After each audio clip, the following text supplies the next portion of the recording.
안녕하십니까. 이번에는 우리가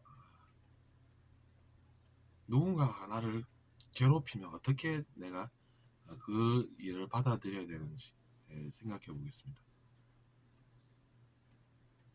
그러니까 누군가가 계속 괴롭히는 것이죠. 그것을 우리가 영상에서는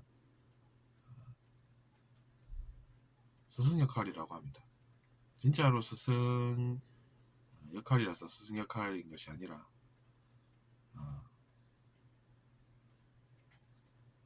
그 자신이 그렇게 이제 마치 스승처럼 그런 일깨우는 역할을 하고는 있어도 그 사람도 스승이 아니라서 배울 점이 똑같이 있기 때문에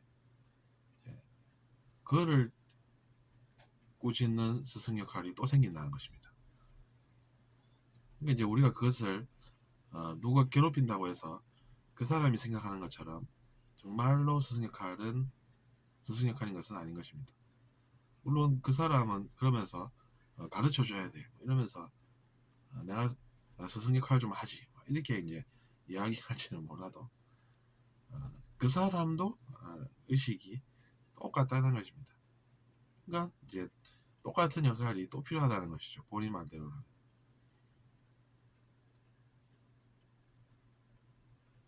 그러니까 상대방을 괴롭히면 자기 자신이 또 똑같은 것을 겪게 되니까 그런 점을 우리가 알려야 하는 것이죠. 뭐 우리가 어린 아동들 같은 경우에 또 학생들 같은 경우에 그런 집단 괴롭힘이 만연하지 않습니까? 그것이 이제 좋을 것이 없다는 것이죠. 그러니까 이제 당연히 알려야 되겠죠. 나도 괴롭고 남도 괴로운 그런 선택이 뭐가 좋겠습니까? 이제 자기 자신이 마치 스승이 된 듯한 그 희열을 느끼면서 꾸짖는 그런 것이 결국에는 본인에게도 똑같은 일이 생길 수밖에 없다는 것이죠. 똑같은 역할이 생긴다는 것입니다.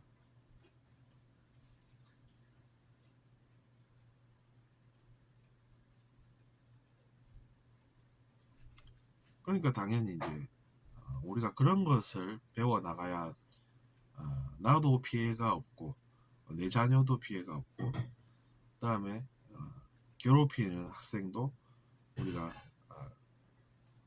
교육을 통해서 사람으로 만들 수가 있는 것입니다.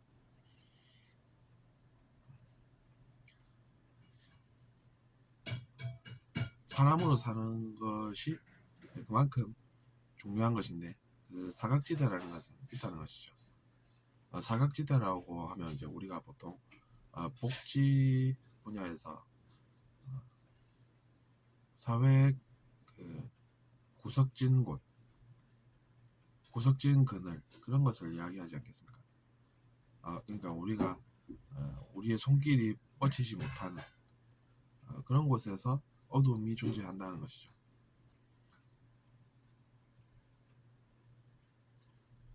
근데 이제 그것이 아동이나 뭐 학생들 뿐만 아니라 어른들이라고 하는 사람들이 살고 있는 세상에서도 일어나는 일이라는 것이죠.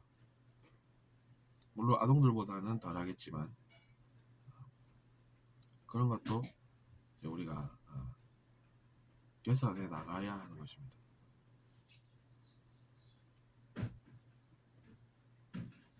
그래서 뭐 이제 나도 역할이 있어 라면서 큰 소리 치면서 오히려 이제 살 것이 가해자의 행동이어서는 곤란하다는 것입니다. 나도 역할이 있어 라면서 큰 소리 치죠. 가해자가 오히려 그것은 이제 오히려 진실을 왜곡을 하는 것이 됩니다. 그래서 고생을 하게 되겠죠.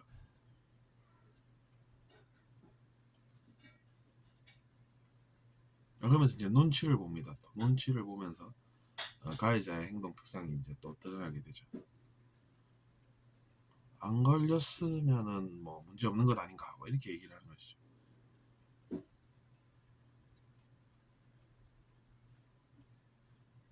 그러면서 이제 자기 자신의 역할이라는 것이 사람들 가르치는 역할이다 뭐 이렇게 이제 주장을 하는 것입니다.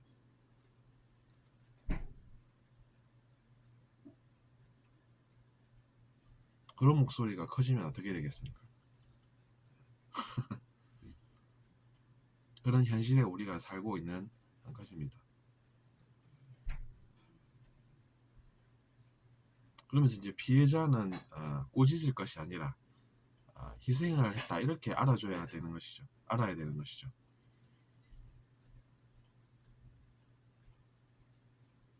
너가 왜 그렇게 살았냐 뭐 이렇게 이제 묻지도 않은 이야기를, 필요하지도 않은 그런 이야기들을 또 하는 것입니다.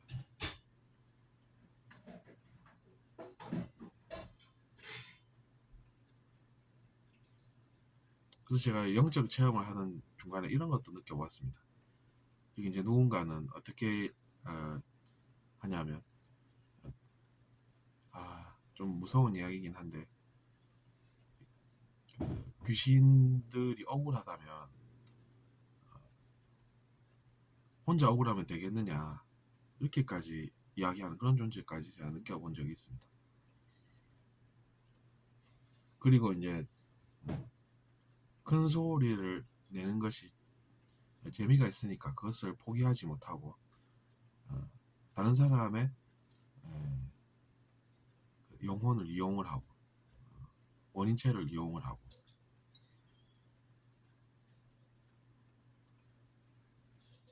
그러면서 또 그 잘못 얻은 것은 포기하지 못하고 그런 모습까지 느꼈습니다. 그리고 이제 또 자존심으로 또 이야기는 하지만 눈빛은 또 악한 그런 경우가 또 있었죠.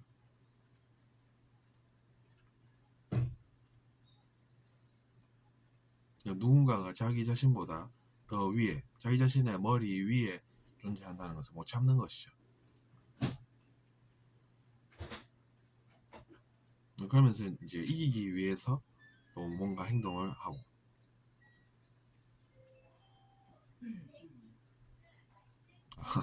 그런 것까지 있었습니다.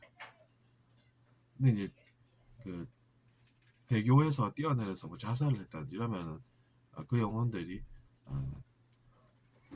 억울함이 많아서 이제 우리와 함께 머무는 것을 선택을 하게 되고 그 집착을 가지면서 사는 것인데 그 집착을 재강화하는 것, 즉 그 집착을 더 강하게 하는 것이 무엇이 좋겠습니까? 카르마의 법칙에 따르면 그런 사람들은 죄를 더 많이 지어서 나중에 더 고생하게 됩니다. 그래서 우리가 분노라는 것에 대해서 다시 생각하게 되는 것이죠.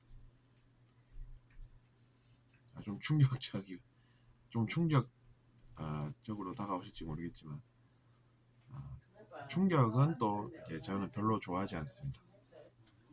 왜냐하면 이제 아무리 이제 그런 존재들이라고 하더라도 충격을 주게 되면 그 사람들조차 그 악영향으로 인해서 세상에 더 나쁜 행동을 또 하게 되는 것입니다.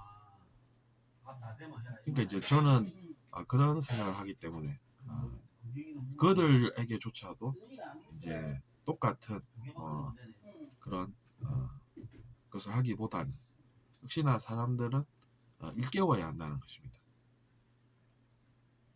그들이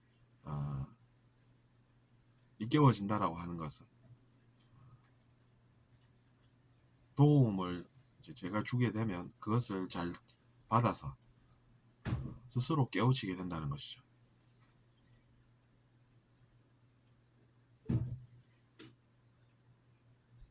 제가 도움은 주지만 그들의 인생을 살 수 있는 존재가 아니기 때문에 이제 최선이라고 하는 것은 제가 도움을 주고 그들이 그것을 받아서 그 받은 도움으로 스스로 또 깨우치는 그런 것이 필요하다는 것입니다.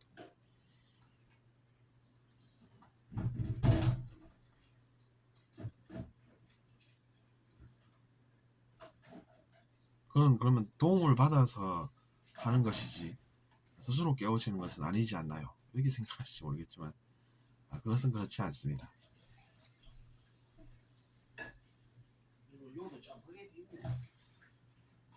그래서 이제 저는 그런 도움으로 이제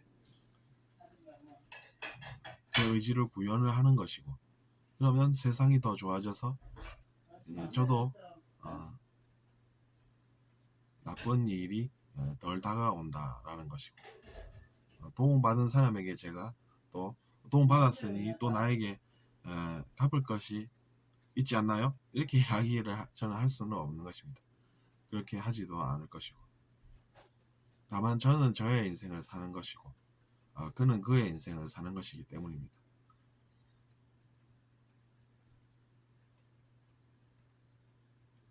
근데 이제 그 사람이 만약에 나는 그것을 스스로 배웠습니다 이렇게 하면 그것도 틀린 이야기가 되겠죠.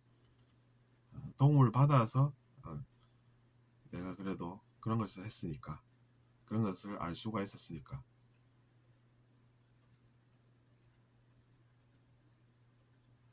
당연히 내가 또 그것을 내 욕심으로 인해서 나는 도움받은 적 없다 이렇게 생각하면 안 되겠지, 이렇게 생각해야 정상입니다.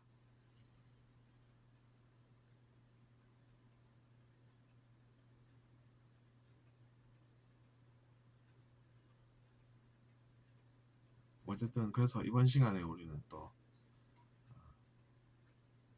같이 우리가 처벌로 세상을 좋게 만들 수 있는 것이 아니라 그 사람들을 일깨워 줘야, 일깨워야 한다는 것임을 알아보았습니다.